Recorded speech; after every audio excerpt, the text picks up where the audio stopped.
Hello students. तो मैं संतोष कुमार आप सबका स्वागत करता हूं अपने चैनल न्यू एज कोचिंग पर।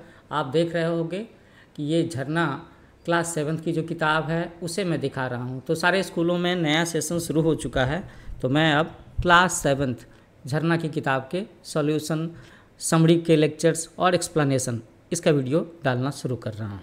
तो हम लोग आपको दिखा देते हैं सबसे पहले कि पहला चैप्टर है उठो धरा के अमर सपूतों। ये देखो यहाँ पे मैंने चैप्टर का नाम लिखा हुआ है।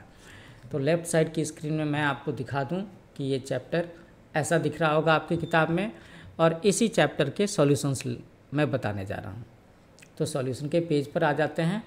यहाँ देखो पहला क्वेश्चन जो है वो ऑब्जेक्टिव क्वेश्चन है, और ऑब्जेक्टिव क्वेश्चंस में क्या कहा गया है। सबसे पहला सवाल कि कविता में कवि ने मानव को क्या प्रेरणा दी है, क्या प्रेरणा दी है। तो एक्चुअली में कविता में कवि ने मानव को नव निर्माण की प्रेरणा दी है, नए निर्माण करने की। ओके। सेकंड है कि भौरे कैसे आवाज़ करते हैं। तो आसान सा जवाब है कि भौरे गुनगुन की आवाज़ करते हैं। धरती माँ कैसी दिखाई पड़ रही है। तो इस कविता में धरती माँ कैसी दिख रही हैं, सुनहरी काया वाली, है ना। काया का मतलब होता है शरीर। फोर्थ क्वेश्चन है कि संसार रूपी उद्यान कैसी ध्वनियों से गुंजित हो रहा है। तो ये नूतन ध्वनियों से और मंगलमय स्वर में गूंज रहा है ना। ओके। फिफ्थ क्वेश्चन है कि कवि ने किस दीप को जलाने के लिए कहा है। तो कवि ने ज्ञान के दीपक को जलाने को कहा है। अब हम लोग क्वेश्चन नंबर 2 को सॉल्व करना शुरू करते हैं। तो क्वेश्चन नंबर 2 में आप देखोगे कि ये कुछ बच्चों के लिए थोड़ा सा डिफ़िकल्ट हो सकता है कि कविता की पंक्तियों को एक्सप्लेन करके उसके भाव बताना है। आखिर कवि उन लाइंस के ज़रिए क्या कहना चाहते हैं ये बताना है। तो कई बार बच्चों को दिक्कत होती है। तो पहली दो पंक्तियां हैं कि युग युग के मुरझे सुमनों में, युग युग के मुरझे सुमनों में, सुमन का मतलब फूल होता है, आप समझते हो। नई नई मुस्कान भरो। तो एक्चुअली में इसका भाव ये है कि भारत का इतिहास बहुत पुराना है, तो कई सारे प्रयास पीछे जो किए गए वो ठहरी हुई हैं, कई योजना और आकांक्षाएं अधूरी है भारत माता के, भारत में रहने वाले लोगों की।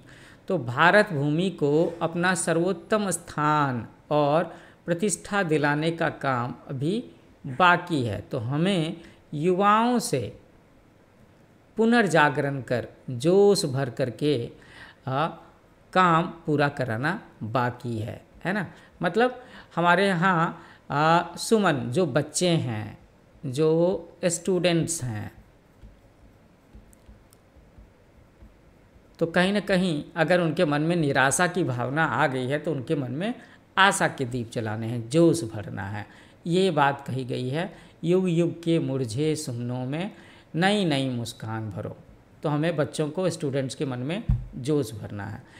अगली दो लाइन है जिसका भाव स्पष्ट करना है कि सत सत दीपक जला ज्ञान के नवयुग का आह्वान करो। तो इन पंक्तियों के द्वारा कवि छात्रों को उनकी जिम्मेवारी का एहसास दिलाते हुए कहते हैं कि हर छात्र के लिए स्कूल, कॉलेज और विश्वविद्यालय सरस्वती का पवित्र मंदिर है। छात्रों को इन संस्थानों की संरक्षण और विकास की जिम्मेवारी भी है छात्रों के ऊपर में। तो ज्ञान के 100 दिए जलाने से यह मतलब है कि संसार में अज्ञानता का अंधकार मिटाकर ज्ञान का प्रकाश फैलाना है, जनमानस को शिक्षित करना है। ये भाव है इन दो पंक्तियों का। तो ये क्वेश्चन भी हम लोगों ने सॉल्व कर लिया। Now we will move to question number 3। Question number 3 में पहला सवाल है कि कवि ने कौन से निर्माण की प्रेरणा दी है। तो यहाँ पर नवनिर्माण का मतलब क्या है।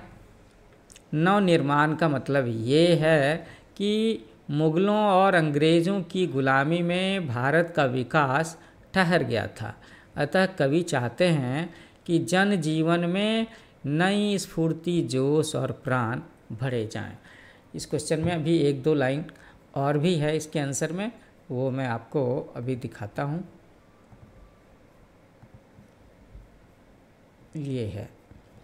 कवि कहते हैं कि भारत को खोई प्रतिष्ठा वापस दिलानी है और साथ ही नए स्वर्णिम भविष्य का निर्माण भी करना है। क्वेश्चन नंबर 2, पक्षियों के नए स्वरों में गाने से क्या आशय है? आशय का मतलब क्या अर्थ है? तो कवि कहते हैं कि आज़ादी मिलने के बाद सर्वत्र खुशी के मारे नया संगीत गूंज रहा है। पक्षियों का मतलब भारत माँ के नागरिकों से है जो देश के उत्थान और विकास में अपना योगदान देना चाहते हैं, जो उसमें भरे हुए हैं और गीत गा रहे हैं। थर्ड क्वेश्चन है कि धरती माँ की काया सुनहरे गोल्डन होने से क्या तात्पर्य है? तो धरती माँ की काया सुनहरे होने का मतलब है कि अब भारत के किसान अपनी इच्छा से खेती कर पा रहे हैं और देश में अनाज और फल फूलों के खेत लहलहा रहे हैं, तो धरती माँ खुश है। धरती माँ खुश है, ये बात है धरती माँ की काया सुनहरी होने का मतलब।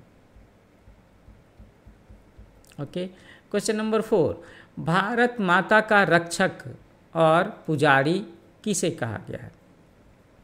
तो इस कविता में विद्यार्थियों को, स्टूडेंट्स को भारत माता का रक्षक और पुजारी कहा गया है, क्योंकि छात्र में बच्चे और युवा दोनों ही शामिल हैं। छात्र ही देश में ज्ञान का प्रकाश फैलाकर देश को स्वर्णिम सफलता दिला सकते हैं। ये उत्तर है इस क्वेश्चन का। अब हम लोग 4th क्वेश्चन में भाषा के बारे में बात करेंगे, लैंग्वेज के बारे में, है ना। तो थोड़ा सा ग्रामेटिकल क्वेश्चंस भी होगा। अब जैसे है विलोम शब्द लिखना है हमें, विलोम शब्द, तो नई का विलोम क्या होगा? पुरानी। संपत्ति का विपत्ति, अच्छा, और प्रातः का हो गया संध्या, शुभ का हो गया अशुभ, सबल का निर्बल, स्फूर्ति का आलस्य, ज्ञान का अज्ञान, धरा का गगन, जीवन का मरण, रक्षक का भक्षक, आशा का निराशा और सजीव का निर्जीव। ओके, पर्यायवाची लिखने हैं, साइनोनिम्स।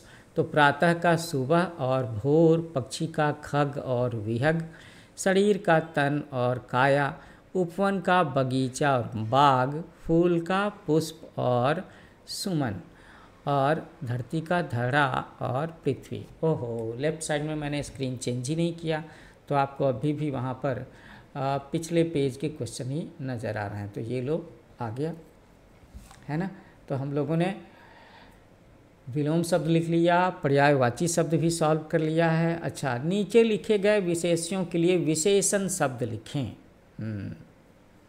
ओ, ये तो छूट ही गया, तो इसका जवाब मैं वहीं पे लिख देता हूँ, है ना। नई स्फूर्ति, है ना, सुनहरी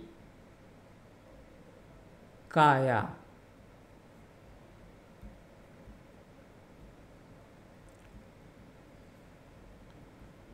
हो गया। ओके, नव सुमन, संपत्ति, ढूंढना पड़ेगा, मंदिर, अच्छा, तो ज्ञान के मंदिर,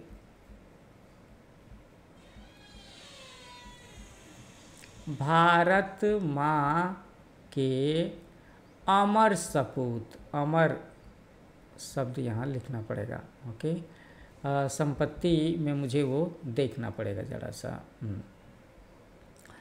धरा की संपत्ति। अच्छा, व्याकरण के बारे में, तो व्याकरण के बारे में पहला सवाल है कि कभी कभी अनेक शब्दों के लिए एक शब्द का प्रयोग किया जाता है। तो पूजा करने वाले को पुजारी, पूजा जो ना मरे उसे अमर कहेंगे, जहाँ जाना कठिन हो दुर्गम, जो पहले ना हुआ हो अभूतपूर्व, जो चित्र बनाए उसे चित्रकार कहेंगे, जो सामने में हो सम्मुख, जो गाना गाता हो उसे गायक कहेंगे, और जो कविता लिखता हो उसे कवि कहेंगे। अब ये जो लास्ट क्वेश्चन है ये मैं आपके लिए छोड़ रहा हूँ कि दिए गए शब्दों को शब्दकोश डिक्शनरी के तौर पर लिखना है। तो ऑब्वियस है इसमें ये आ ई ई वाली मात्रा के शब्द हैं, तो ये पहले लिखे जाएंगे। तो मैं चाहूँगा कि आप लोग थोड़ा सा पेशेंस रखो और इसे खुद से करो। तो जिनको भी हिंदी की वर्णमाला आ ई क ख ग घ च छ ज झ ये सारी की सारी बातें याद होंगी वो इसे आसानी से सॉल्व कर सकते हैं। नहीं तो मैं बाद में डिस्क्रिप्शन में इसका आंसर डाल दूंगा, है ना। ओके, डिस्क्रिप्शन में डाल दूंगा। तो स्टूडेंट्स, आई होप आपको ये सॉल्यूशन का वीडियो अच्छा लगा होगा और आपका पर्पस सॉल्व हुआ होगा। तो जाने से पहले, सेशन क्लोज करने से पहले मैं एक बार फिर से याद दिलाऊंगा कि आप मेरा चैनल न्यू एज कोचिंग, इसे लाइक करो, शेयर करो, सब्सक्राइब करो, है ना। और अपने दोस्तों के साथ में भी, उन्हें भी बताओ। मुझे आपके प्यारे प्यारे कमेंट्स का इंतज़ार रहेगा। कमेंट्स लिखने से हम लोग मोटिवेट होते हैं और आपके लिए अगली बार और भी अच्छा वीडियो लेकर के आते हैं। So thank you for watching. मिलते हैं नए चैप्टर के सॉल्यूशन, समरी या एक्सप्लेनेशन के साथ में। So happy learning with new age coaching.